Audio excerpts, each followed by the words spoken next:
కూర్చోకండి, హాయిగా మాట్లాడండి. వచ్చారు కదా, వాళ్ళు ఏమనుకుంటారు?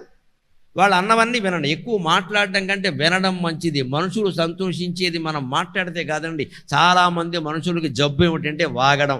ఆ అవకాశం వారికి ఇచ్చి మనం నోరు మూసుకుంటే అయిపోయాయి.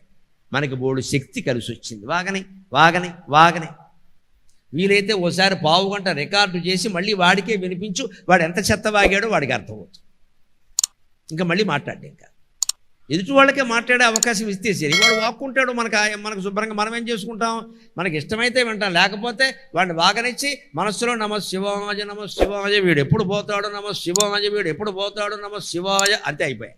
జపఫలం మనకొచ్చింది, వాగుడు ఫలం వాడికి వచ్చింది. ఏ నష్టమేంటి? నలుగురిలో కూర్చోవడం మానక్కల్లా. నాకు నలుగురిలో కూర్చోవడం చికాకు, సిగ్గు, భయం అనద్దు. కూర్చోవాలి.